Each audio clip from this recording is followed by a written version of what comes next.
नमस्कार दोस्तों, मैं संजीव एक बार फिर से आप सभी के सामने उपस्थित हूँ सोसाइटी मैनेजर के लेटेस्ट अपडेट के रिगार्डिंग। एक्चुअली मैंने लास्ट वीडियो जो बनाया था उसमें मैंने कहा था कि आप सिर्फ 2-3 दिन का वेट कीजिए, सोमवार तक आपको कोई ना कोई अपडेट मिल जाएगी। विगत कुछ दिनों से हम लगातार परेशान थे कि रिज़ल्ट आने के बाद से ही हमारी वेबसाइट क्यों सर्वर डाउन हो गया है। एक्चुअल में क्या है कि अभी कंप्यूटराइजेशन का काम चल रहा है, वेबसाइट पे लोड है, वेबसाइट बंद थी और आज वेबसाइट लगभग शाम के 5 बजे के आसपास वेबसाइट शुरू हो गई है। तो एक कंसर्न तो ये चलिए अच्छा है कि वेबसाइट शुरू हो गई है, आगे की कोई भी गतिविधि होगी तो हमें उसके थ्रू इन्फॉर्मेशन मिल जाएगी। और एक बड़ी चीज़ है कि जब वेबसाइट शुरू हुई तो पहले तो हमारा जो रिज़ल्ट आया है वो उसमें शो हो रहा था, लिस्ट वही वहाँ पे डली हुई थी। अचानक से 10 मिनट के बाद वो लिस्ट हटा ली गई है।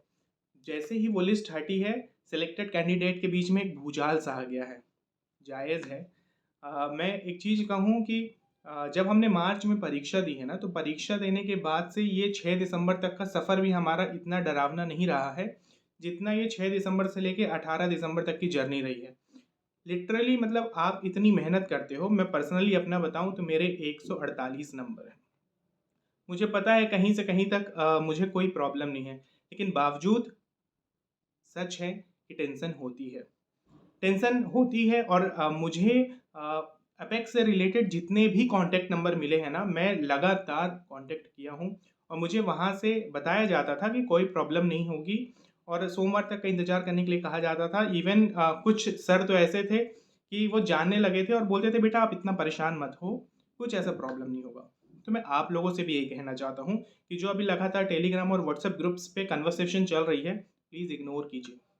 नकारात्मकता मत आने दीजिए। कुछ लोगों का काम है वो फालतू बैठे हैं, नेगेटिविटी फैला रहे हैं। मैं अगर अपनी तरफ से पर्सनली बताऊँ जितनी मेरी बात हुई है, तो कुछ रीज़न्स हैं जिनकी वजह से वेबसाइट से रिज़ल्ट हटाया गया है।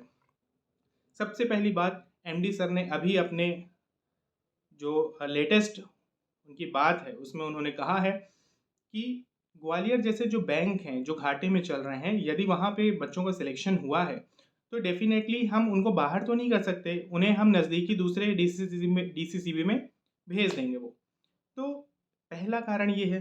दूसरा कारण है कि कुछ डीसीसीबी ऐसी हैं जैसे रतलाम, वहाँ पे आप चेक करेंगे तो बैकलॉग में सीट्स अवेलेबल थी। अदर देन बैकलॉग में रतलाम में 0 सीट हैं। लेकिन जब आप अदर देन बैकलॉग वाली पीडीएफ देखेंगे तो उसमें रतलाम डीसीसीबी में भी लगभग 7 बच्चों का शायद सिलेक्शन हुआ है। तो कुछ जगह ऐसी हैं जहाँ पे बिल्कुल पोस्ट नहीं थी और वहाँ पे भी कुछ लोगों का जॉइनिंग हो गया है, मतलब सिलेक्शन हुआ है।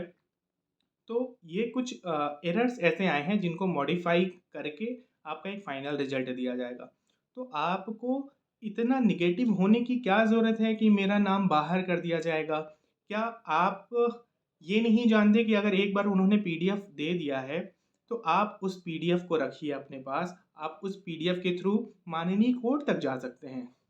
कोर्ट में अपना मैटर रख सकते हैं और कोई इतनी बड़ी संस्था इतनी बड़ी लापरवाही नहीं करती। कोई बहुत बड़ा ब्लंडर होता, मैंने पहले भी कहा है कि वो इसके रिगार्डिंग एक सूचना जारी करते कि हमसे कुछ मिस्टेक्स हो गई हैं। कुछ भी ऐसा नहीं है, उन्होंने शांतिपूर्वक हटाया है। आप इस बात को पॉजिटिव में लीजिए कि एक बार वेबसाइट शुरू हो गई है तो डेफिनेटली, जैसे एमडी सर का मानना है कि मेरा रिटायरमेंट इसी महीने है और मैं पूरी कोशिश करूँगा। आप सोचिए कि वो व्यक्ति स्वयं कह रहा है कि इस भर्ती के लिए उन्होंने बहुत प्रयास किए हैं। इन्होंने इसके लिए परीक्षा करवाई सोसाइटी मैनेजर के लिए। परीक्षा करवाने के बाद से ही इसमें कोर्ट का स्टे लग गया। उसके बाद से लगातार वो कोर्ट में लड़ रहे हैं। अभी आप मतलब रीसेंट उनकी हियरिंग अगर देखेंगे तो उसमें उनके जो वकील थे उन्होंने इतने अच्छी तरीके से अपना तर्क रखा है वहाँ पर कि अब जो अभी काम कर रहे हैं ऑलरेडी 55-60 साल के हो रहे हैं, उनको सीनियॉरिटी के लिए हमारी वो जॉइनिंग रुकवा रहे हैं। लेकिन हमारे जो वकील हैं उन्होंने इतने अच्छे से बताया कि जॉइनिंग की ज़रूरत हमें पहले है, सीनियरिटी आपकी मेंटेन रहेगी, आप दोनों प्रोसेस को साथ-साथ पैरेलली कर सकते हैं और माननीय कोर्ट ने भी यही कहा। तो हम तो अपने जो एपेक्स के एमडी हैं उनकी वाक़ई में धन्यवाद करते हैं कि वो हमारे साथ खड़े हुए हैं और डेफ़िनेटली जो 1358 लोग हैं किसी के साथ कुछ बुरा नहीं होगा। आपने जब इतना इंतज़ार किया है तो हम 1-2 दिन और क्यों इंतज़ार नहीं कर सक रहे हैं? मतलब हम इतना ज़्यादा लोड लेके खुद नेगेटिव हो रहे हैं, खुद हम दूसरों को भी ऐसा बता रहे हैं, ऑलरेडी वो टेंशन में आ रहा है, आपकी फैमिली परेशान होगी। नहीं कीजिए, पॉजिटिव रहिए और जब आप पॉजिटिव रहेंगे ना तो डेफ़िनेटली उसका रिज़ल्ट भी बहुत अच्छा आएगा। रिज़ल्ट जब शाम को आया था 5 बजे तभी मैं कोशिश कर रहा था कि किसी तरीके से लाइव आके ये इन्फॉर्मेशन आपके तक पहुँचाऊँ। लेकिन जैसा कि आपको पता है मैं कोई पेशे से यूट्यूबर नहीं हूँ और जब मैंने लाइव आने की कोशिश की तो उसमें कहा गया कि 50 सब्सक्राइबर जब आपके होते हैं तभी आप लाइव जा सकते हैं। अभी शायद मेरे 25 के आस-पास ही हैं। तो अगर तब तक में 50 हो जाते हैं तो डेफ़िनेटली इसके रिगार्डिंग कोई आएगी, मैं तुरंत लाइव आकर आपसे बात करूँगा और आगे भी डीवी से रिलेटेड हो या जॉइनिंग से रिलेटेड आपको इन्फॉर्मेशन दूँगा। मैं बस आपसे ये कहना चाहता हूँ 36 प्रकार के ग्रुप जॉइन मत कीजिए, 36 प्रकार की बातें होती हैं वहाँ पर। कोई एक ऑथेंटिक सोर्स रखिए, डिस्ट्रैक्ट मत होइए, जिनकी आगामी परीक्षा की तैयारी कीजिए, फैमिली के साथ टाइम स्पेंड कीजिए। बहुत अच्छा आपका आने वाला समय होने वाला है। परिवार को थोड़ा-सा समय दीजिए, उसके बाद आप वर्किंग हो जाएँगे, तो उतना ज़्यादा टाइम नहीं दे पाएँगे। खुश रहिए बस।